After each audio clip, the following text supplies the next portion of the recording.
Hello, beautiful strangers, and welcome to a very special extra episode of Crimson Gray. In this episode, I'm going to be showing off one other ending that is on my list of endings, as well as just sort of messing around with choices a little bit, making some what I think are probably bad decisions in the grand scheme of things, and seeing if I can end old MC-kun here's life horribly.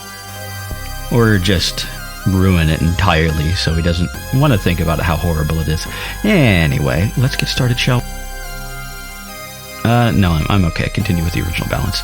This one should be quick. I probably could have just stuck it on the end of last episode, but I didn't want to do that. And that was like a proper ending and whatnot, and I forgot that this wasn't. Well, leave a note.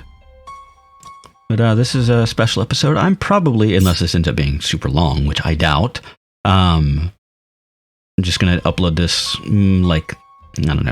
same day that the actual ending is uploaded.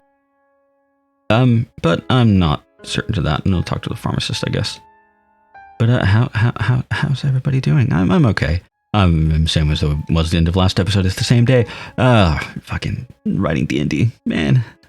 I don't mind doing it or dislike it or anything. It's just,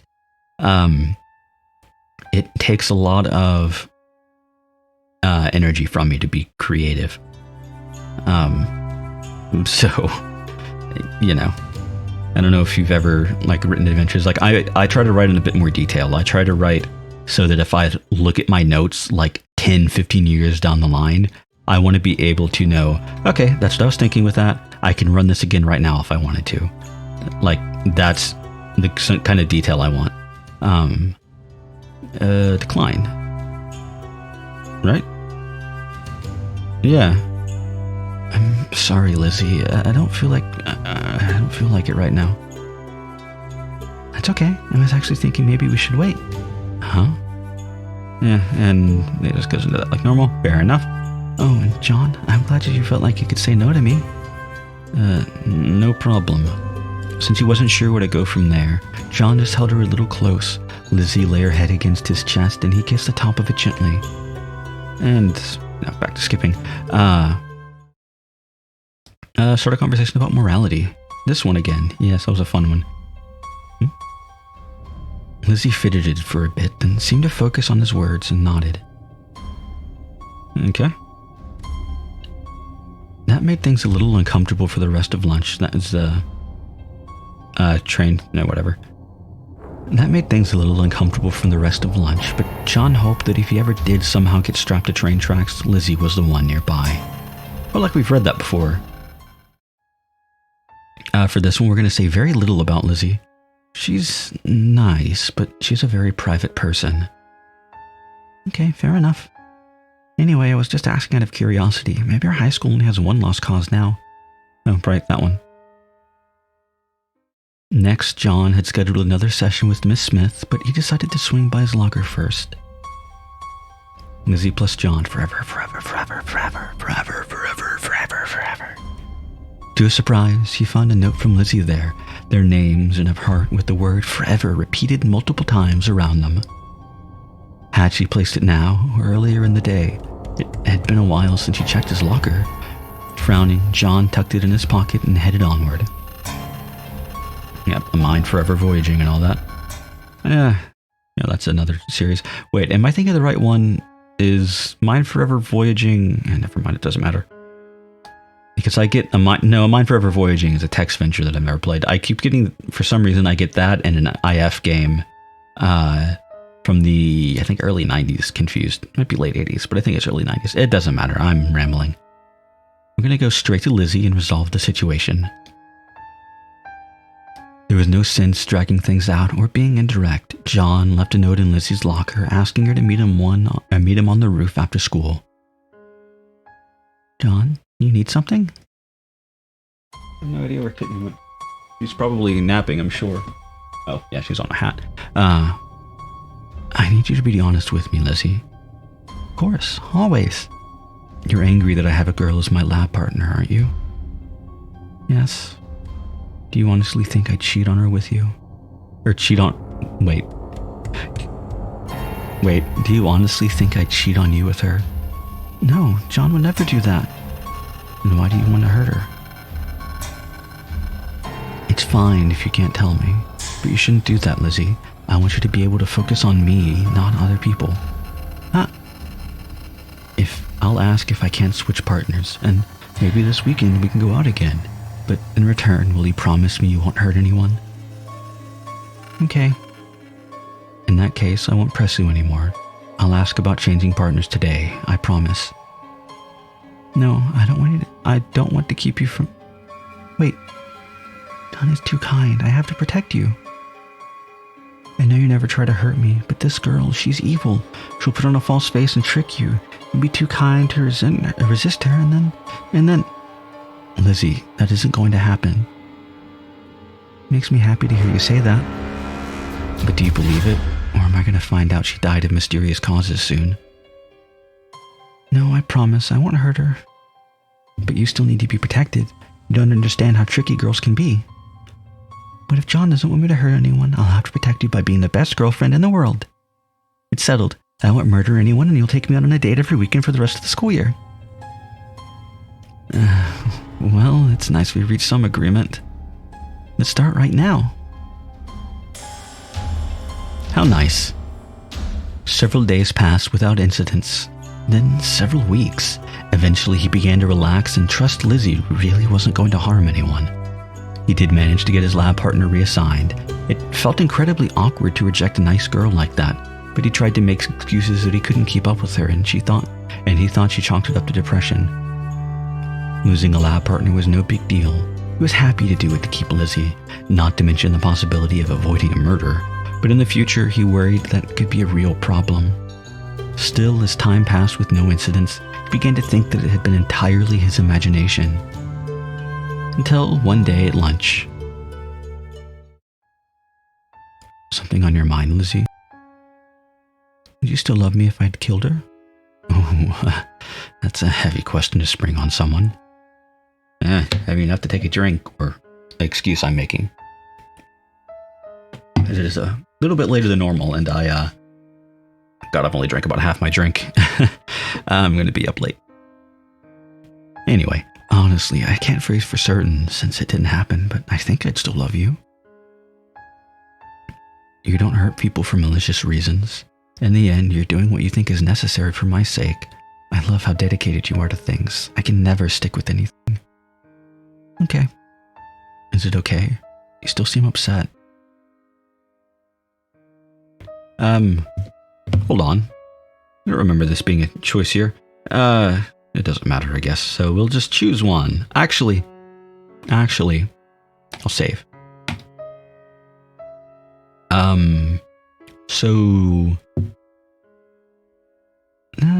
Let's try this one.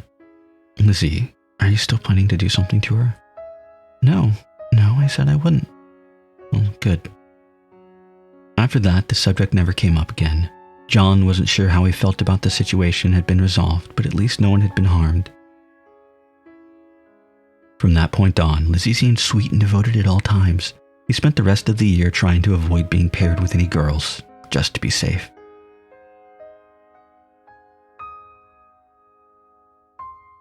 And skip. Oh, this is actually another fairground inning. Lizzie met him at the edge of the fair, shifting from foot to foot eagerly. Her face lit up when she saw him, and she immediately hurried to meet him. Oh, you're finally here. This is going to be so much fun. I'm glad to have spent some time with you, but honestly, I haven't gone to the fair in a few years. Oh, I think you can find some fun. Besides, the most important thing is people will see us together. What? Dating doesn't really count unless guys want to go to the fair with you. Guys don't talk like that.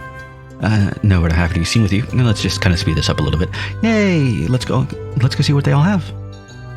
For a while, they just wandered, checking out the attractions. Since the fair was still getting started up, it was easy to grab some food and cotton candy, which Lizzie happily fed to him while they walked. And thinking about what being together meant for her, John realized he didn't mind. They really were boyfriend and girlfriend after all. Why not let people know? And if their relationship had some unique problems, hell, couples had broken up over much more trivial things than he had just been through. At the fairground, it started to get more crowded. Lizzie decided they should try out one of the attractions. She dragged him to a house of mirrors, which struck him as an odd choice. With mirrors on every side, the experience was a little disorienting. As far as he could tell, it was just a simple maze. As he got deeper inside, though, there started being more mirrors that intentionally twisted his shape into a distorted version of himself. Strange, but not overwhelming. I've actually been to a couple of House of Mirrors, and they were disappointingly boring. That was the moment when he realized Lizzie was no longer with him. His first response was actually a moment of panic, as if she had gotten lost, when, in fact, she was much more capable of taking care of herself than he was. Lizzie? How the hell had she disappeared like that? All kinds of different pathways were reflected in the maze. He was sure he would have seen her leave. It was almost as if she just stepped into one of the mirrors and vanished. It was actually starting to make him uncomfortable. John? Lizzie, where'd you go? This way. Come find me. John stumbled through the House of Mirrors, following her giggles. What the heck was she? Had she gotten outside the maze somehow? Given who she was, she should have been more nervous, yet he found that he was calm. Her laughter was playful, not crazed or vicious. Yoink! Without warning, Lizzie somehow popped up behind him and tugged him backwards, through what he thought was just a normal wall. A door swung closed behind them. A secret door? He realized that he was inside a mirrored room with no other exit. The House of Mirrors was apparently more complex than he thought if he had a hidden room. Isn't this place neat? I found some other secret passages too. Wow, that didn't take you long. She grabbed him from behind and hadn't let go, so he became increasingly conscious of how she was pressed against his back. God, she was so soft. John, I'm so happy you came here with me. Lizzie, I know being with me can be hard on you, but you've never given up on me. I want to do something for you now, John. Is that okay? He swallowed and turned in her arms to kiss her. She kissed back, but when he put his arms around her, she slipped out to them straight down, putting her at crotch level. Just let me be a normal girlfriend for a little while, okay? I promise you'll enjoy it. John wasn't sure if this was really all that normal, but then she was unzipping his pants and the rest of his thoughts flew away.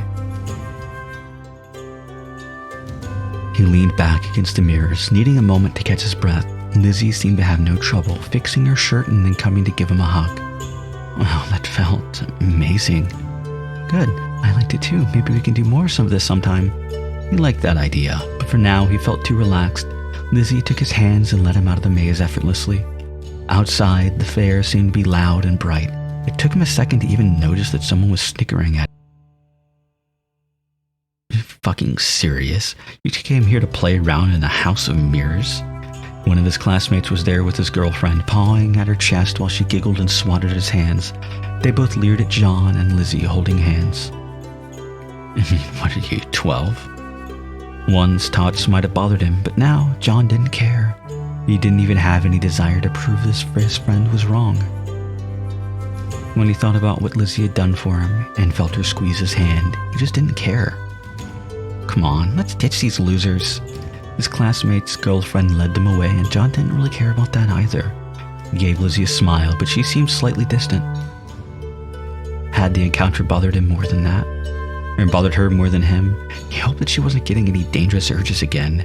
Yet Lizzie didn't say anything, instead letting him take her toward one of the food lines. But after they had been in line for a short while, she slid closer to him and spoke softly. John, if you don't want me to kill, do you not want others to kill? What are you talking about? If I knew something about something and I could stop it, do you want me to? Yes, of course, Lizzie. Is something wrong? Then we have to go. She gripped his hands tightly and dragged him out of the line. There was a strange look in her eyes as she looked at him across the fairground, occasionally stopping to look for something, then shaking her head. He decided just to trust her and trust that she would explain eventually. They headed to the edge of the fairground where there were some basic warehouses. Stay here. She let go of his hands and moved into the alley between the two of them, but John wasn't going to be left alone. He followed her and froze. His classmate lay sprawled on the ground, his chest torn open. The sight made John sick, but before he looked away to his vomit, he saw that his classmate's pants were down around his ankles. The laugh made him look up towards the grisly scene again, and he spotted his classmate's girlfriend. She stood over his body with a box cutter, utterly covered in blood. Mine now, all mine. Without warning, the girl turned to them, eyes burning. And you can't have him. She let another low laugh as her gaze focused on Lizzie. It's mine. Mine. I don't want him. You need to get control of mine forever. The girl lunged at him, moving with jerky, erratic footsteps that still closed the gap between them in a flash. Yet, while John was still flinching, Lizzie reacted. In a single smooth movement, she knocked away the box cutter and spun the girl to the ground, ending up with her knee dug into her back. While the other girl thrashed and wailed, Lizzie gripped her hair and pulled her head up into a submission hold. Be quiet. Kill you, slut. You bitch, I'll tear you apart and bathe in your entrails and... Lizzie slit the girl's throat. John could only stare, utterly in shock as the girl bled out, the insanity slowly leaving her eyes. Lizzie looked up at him sadly. Sorry, John. She really would have been a threat to you. What is going on? Was she, like me? No, not truly. As she spoke, Lizzie calmly got up to her feet, careful not to get blood on herself. She examined her knife, then took out a cloth to wipe it off carefully. It was broken, even more broken than I was when I found you, or before I found you. There aren't, a whole lot more, are there? She was the only one I know of, but we didn't exactly talk. God. What had happened caught up to him in a rush, and he found himself hyperventilating, stumbled back against the side of the warehouse. But before he could panic too much, Lizzie slipped in front of him and kissed him gently. John, please run away with me. We need to leave before they're found. Just run away? Can we do that? We can. It's our only hope. The logistics of it dizzied him, and he wasn't sure exactly what he was agreeing to. He couldn't think with the two corpses lying so close by. After seeing Lizzie murder someone so coldly, no, he couldn't do it. Jean shuddered and took a step away from her. I can't. John, please don't be afraid. Just slit her throat. You didn't even feel anything. You're afraid, Sean, and confused. Let me take care of you. Before he could protest, she slipped a foul-smelling rag over his mouth. He struggled uselessly until his world fell away.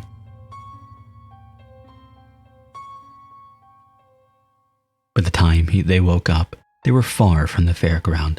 Lizzie had already gathered most of the things they owned and taken them out of the city.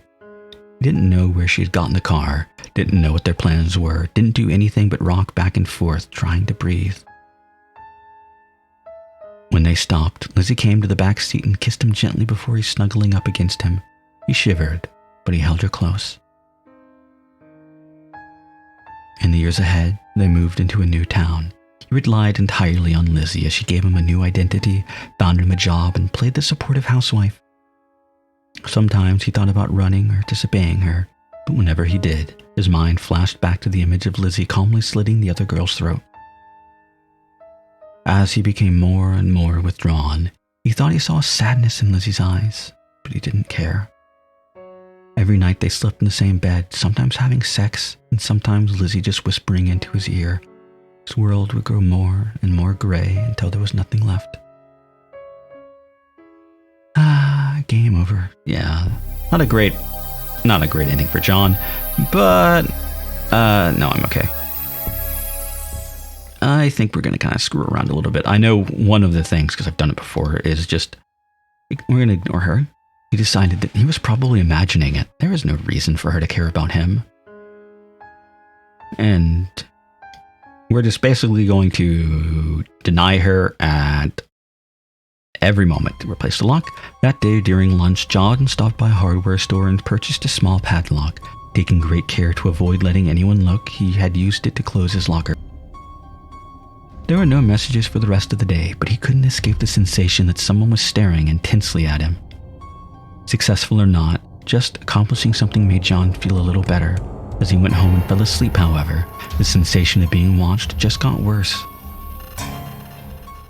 But I don't know. If you choose the first option for everything, you will get a bad ending. Like a non-fairground bad ending. When he woke up the next day, he felt better. Things would be fine so long as he kept everything in perspective. Maybe. And skip. But I'm doing...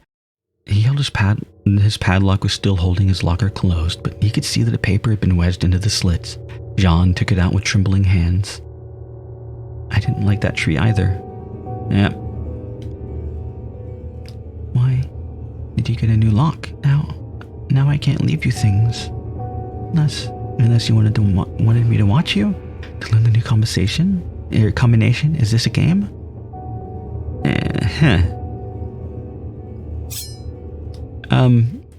No. I'm gonna try to do like all the bad things that I can think of. Well, except for, all at once, doing research seemed like a burden he couldn't possibly bear. John rubbed his eyes hard, but it didn't help. The world seemed grayer than usual, and all sounds just echoed in his mind. He needed to rest. John shuffled home and went straight to bed. He slept like a stone, and when he woke up, he felt rather refreshed. The task no longer seemed impossible. He just had to get Lizzie through Friday. Then they'd have the whole weekend to get her some help. As I said, this is just going to be me fucking around, so, Yondequel. I'm thirsty. I'm thirsty. Tasty. No, she's sort of stalking me. Yes. John's fears flared up again as he very nearly talked about the threats Lizzie had made. Yet a memory of her smiling sweetly at him flashed to his mind, and he ended up saying nothing.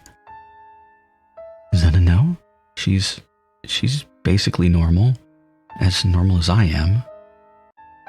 I'm an idiot. I accidentally pushed my end recording button instead of the mute button. And that wasn't even I accidentally bumped. That was me just, this is the right button. Push. She's basically as normal as I am. That's not much of a vote of confidence, but I know what you meant.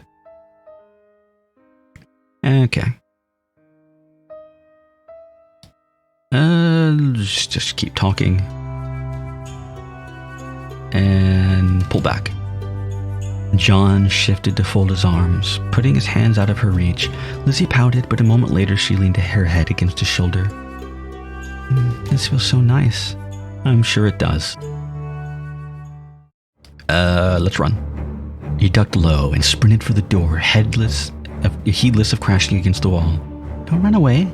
As he reached the front foyer, John dared to look behind him and saw that Lizzie was right on his heels, still smiling. He gave a strangled cry and tried to put everything he had into running, but it didn't matter. Lizzie kept pace with him and then slamming into the door, and the door brought up him. And then slamming into the door brought up him short. I think Sosti brought him up short, I'm gonna guess. He groaned at the impact, and then he felt the axe go straight into his back. John cried out in pain while Lizzie began crying. Why, John, you were the only thing I had. The only thing. She kept speaking through her tears, but each word was fainter and fainter. Soon, all he could focus on was the metal of the axe so deep inside him. And when that sensation faded, he had nothing left. Well, this seems like a bad time for good old John here. Glimmers on another path, restart the game for a better result. Yeah. This time I am going to do the thing that I said to do by just choosing the first option for everything. Because it's the only other bad ending that I actively know how to get. John headed back to his classroom and found his teacher grading papers. The middle-aged man only half listened, then said it was probably just some harmless pranks. John managed another effort, just as useless, before he ran out of energy. Why did he even try? It wasn't like anyone cared. John left school as early as possible and fell into bed without even doing his homework.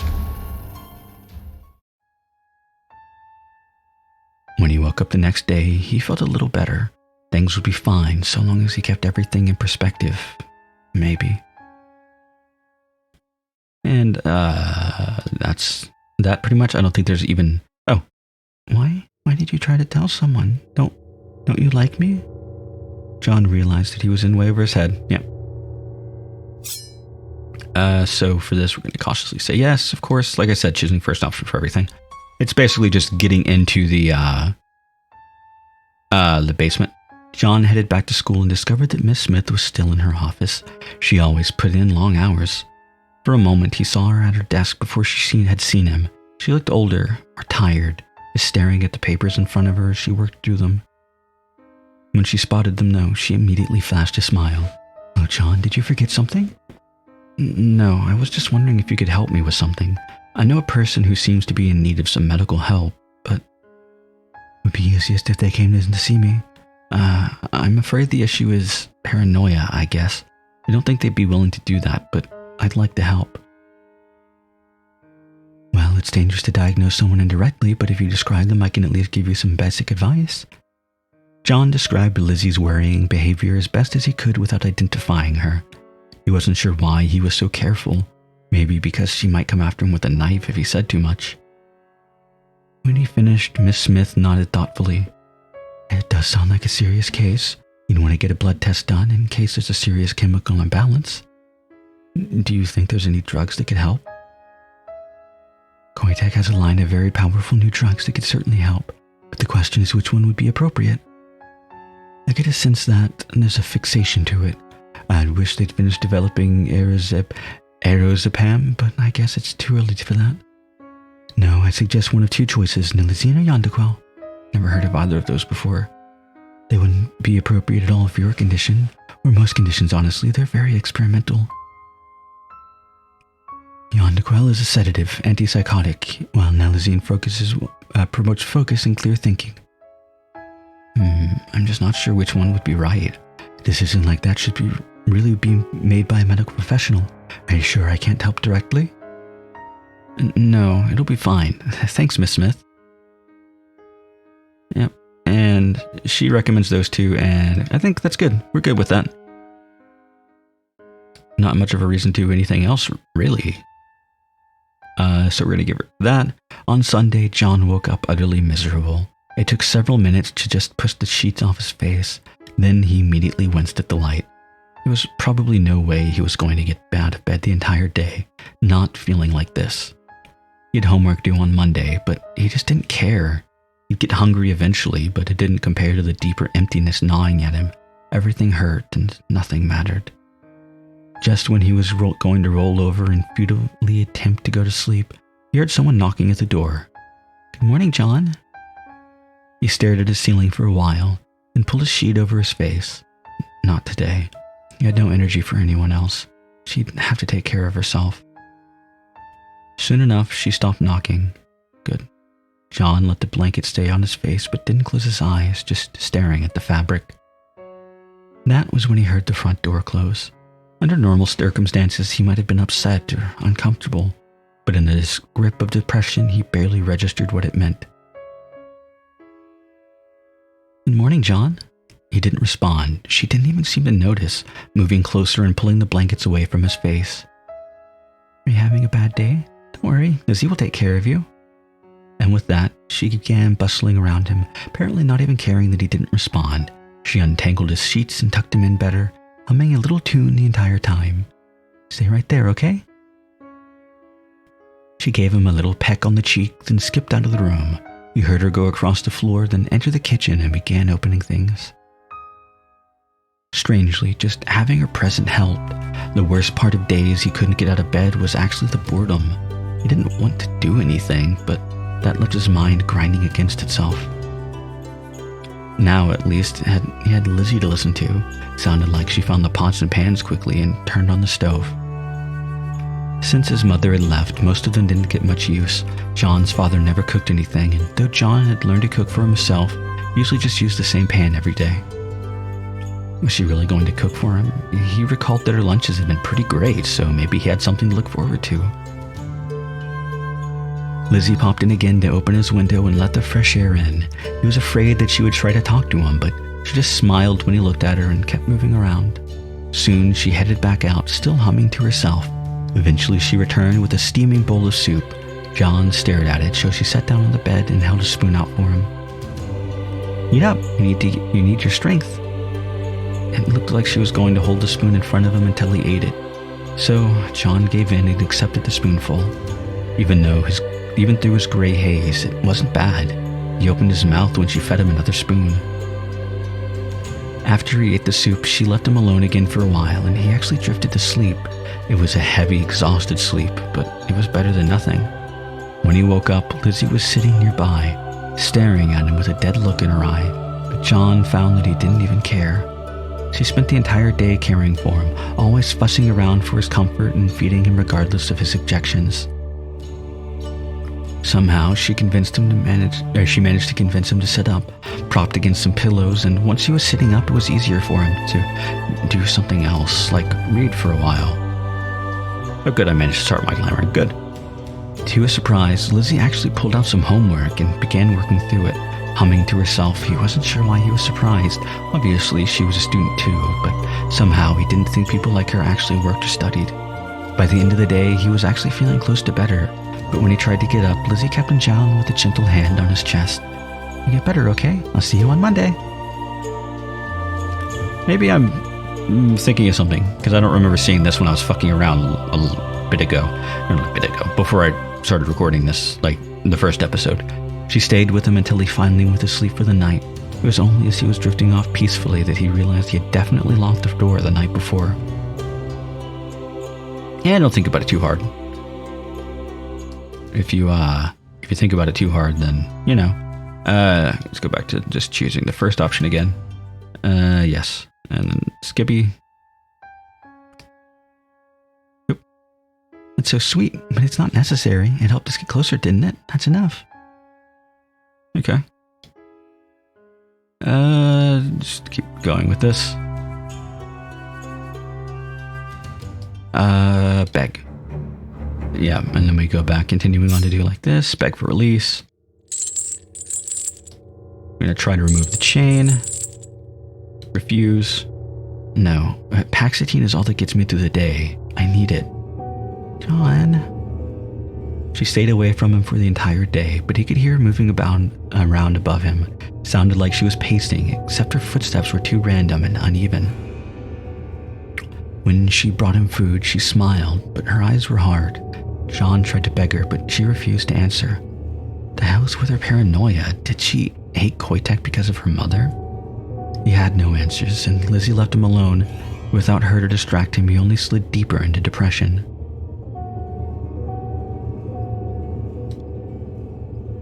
Personally, he couldn't get into the movie at all. The grayness of everything around him drained all the satisfaction from the activity. Okay, just a single anyway. Though he was feeling even more depressed than before, John had enough perspective to realize that they wouldn't make progress like this. He needed to shift things somehow. Okay. Okay, well, I'm gonna take a drink first, as I'm quite thirsty. Oop, don't wanna... Okay. Talk about her interests. We've already heard that, okay. He woke up in a foul mood, half depressed, half angry. Lizzie was watching him with a concerned look on her face. You sure I can't bring you medicine, John? If you're not going to bring me Paxitine, then there's no point. That displeased her, and he didn't really want to go down that road, so John cast about a topic to distract her. Could there be any validity to what she said? And these days, it took all his energy, the energy he had just to interact with Lizzie. He was declining fast. All at once, he felt completely alone. He called out for Lizzie, but of course she had already gone. Was this all he was worth? Just a plaything of an insane girl? His own father hadn't even noticed he was gone over the vacation. None of his friends had called. To them, he might as well not exist. He might as well not exist. John spent a long time just sitting there motionlessly, descending even further into self-loathing. None of it mattered. It was all a cruel joke. If this was the rest of his life was going to be, it wasn't worth it. Came to that realization in a horrible moment of clarity and stood to his feet. Driven by desperation, John managed to shove the table closer to the wall filled with weapons. That gave him enough slack to reach out and grasp one of the sharpest-looking knives. He had thought about ending it all before. In his darkest moment, he'd even tried to learn more about how exactly it could be done. A few cuts to his wrist, and that would be the last pain he would have to feel. It would all really be over. Before he could stop himself, he sat down, gripped the knife as hard as he could, and cut. He would always wondered what he would feel, aside from pain. Sometimes he thought it would be a relief, a sensation of finally being done with the horrible life watching over him. In his more stable moments, he wondered if he wouldn't feel a sense of regret, a final desperate desire for life after it was too late. Instead, he felt nothing.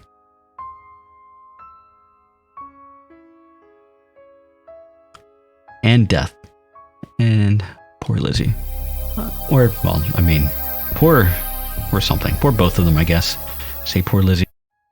Because she does have to, it's just, I'm going to choose choices that I know are going to lead to a certain thing. Having to walk somewhere and find that is not something I wish on anybody. This one. Does that sound bug, or am I just dumb? Because both are very possible. Now we're going to go with the undercoat. I want to be in the basement again, because there's one other thing that I want to do there that I know that we can do. Or I think, anyway. My memory is telling me that we can do. And I think that'll be the last ending that I show. Because I'm tired. It's kind of late. I need to finish my drink, and I need to play with Kitten. Because it's, look for tools. It's, something that we should do, or that I should do, because I don't want her to be up all night. Talk about romance. Earlier you said that you didn't do much for fun before, but I'm not sure that's true. You seem to have spent an awful lot of time imagining us together, dates and everything else. Yes, I've dreamt of so many times of our first everything. But not just our first, the second times will be wonderful too, and we'll get closer and closer together until no one can take us apart. I don't think I've ever heard you mention marriage, though. Oh, of course I want us to get married, but I didn't want to mention it because I've read that can scare boys. But, oh yes, I've imagined it so much. We should use one of those old cathedrals and I can wear a beautiful white dress. The pictures, we'll have perfect pictures of us on our wedding day that we can keep forever and ever. Who are you imagining attending this wedding? Does there need to be anyone else? I'm pretty sure you need at least one other person there to do the actual marriaging, or it doesn't count legally. This fucking guy. Yes, I suppose we need to have that person, and someone to take the photos. Technically, that's actually not true. You need to have a witness. Religious people can be used as witnesses. At least I think that's the term. I mean, hell, I am certified. I'm technically what is the term? A reverend. So I can actually perform marriage ceremonies. I have to, in order to do it in certain states, I have to get Christ, what the hell is the thing called? I have to get a certificate from the people that certified me. But I needed. I haven't done that yet. I've not had a reason to, but I technically can do it. But yeah, you can go to the fucking JP court and get married in the States. And it's okay if you want to invite people from your family, I guess. I don't really care about them. Honestly, no, I'm not sure I will have anyone who would come. Oh, John, don't feel bad. I don't have any family members to attend either. We'll make our own family, won't we? We don't need to care about anyone else. For the rest of the day, Lizzie was floating on a cloud of positive emotions. When she gazed at him enjoyingly, John found himself smiling back. What are you, a goldfish? That was a bad joke. Let's make something for Lizzie. Sure. I know that you don't want to hurt me. Good. But you would pick up a knife to hurt other people, wouldn't you? Yes. To back to you, I would do anything. I would kill anyone. You see, this week has already helped. Before, I might not have told you the truth there, and that would have been so horrible. You won't reject me because of that, will you? I don't want you to hurt anyone. I know in your head it must seem necessary, but I wish I could make it so you don't have to hold a knife at all. Oh, that's so sweet. But you're too kind, too kind. I should be the one taking care of you. You shouldn't have to worry about me. Maybe you don't have to be down here too much longer, but will you stay for now, John? Please? He nodded as if he had a choice, and Lizzie beamed. That day, when she cut vegetables in front of him, her knife seemed to move faster than usual, and John realized, even if it was crazy to think about, that he really wasn't afraid.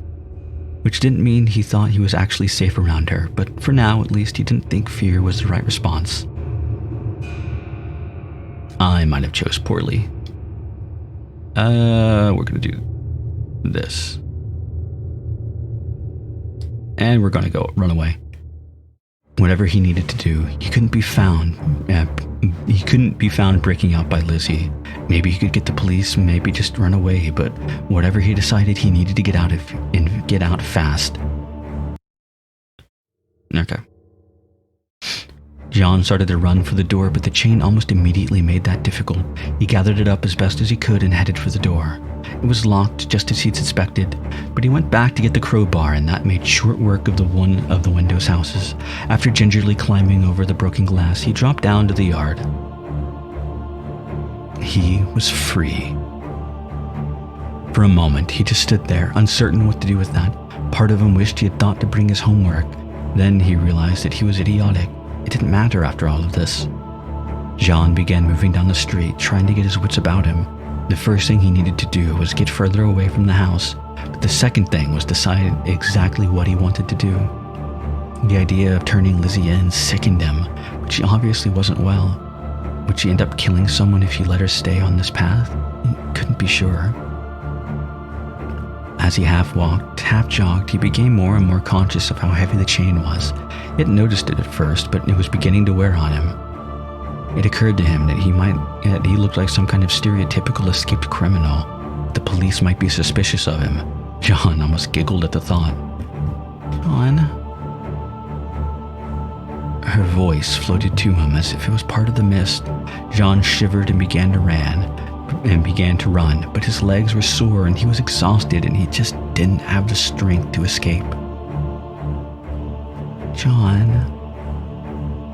She practically seemed to glide after him, her feet barely touching the ground. Her face was completely blank, and her eyes unblinking as she honed in on him. He shouted for help, but no one seemed to hear, or they preferred not to hear. She caught his sleeve and tumbled to the ground. John tried to scramble backwards, but she stepped on the edge of the fallen chain, and he realized he couldn't escape. John, why did you leave? Well, will you listen to anything I say? Walking closer, Lizzie bent down toward him, axe ready. To his surprise, he saw a tear roll down her cheek. I'm sorry, John. This is my fault. Just watching you, we had something good and pure, and I destroyed it. I destroyed everything I touch. Her words sounded similar to some of his own darkest thoughts, but it was too late for that. Too late for anything. John just swallowed and let the mire of depression consume him. Go on then. Do what you're going to do. I never wanted to hurt you, John. I would rather die. Don't believe me? Well, I mean it. I meant every word. Without warning, she lifted the axe and plunged the spiked end into her own chest. John stared in shock as the blood began to spurt. Lizzie stared down at it without expression, and then she brought the axe down on his own head. The blow went straight into his forehead, and it was over in an instant. The last sight he saw before he was gone was Lizzie dropping to the ground, blood gushing from her chest. And then he saw nothing. And game over. Poor both of them. And I think my phone vibrating. Nope, that was just my chair squeaking. Okay, and with that, I think this is going to be the end of Crimson Gray. It's getting a little bit on the late side. I need to finish my drink. I need to play as Kitten so she's not up all night. And not keeping me up all night, more importantly. Like I said in last episode, at the end of last episode, the more or less actual finale, but, you know, extra episode here and there is not too bad. Just open the drawer of my desk like a dum-dum. Yeah, I'm so excited for the upcoming series, or for the next series. I'm so looking forward to that. I cannot wait. I've been thinking about doing that as a series since I first read it earlier this year. It's been on my mind since then. Anyway, again, I hope you will join me then. Goodbye and good night.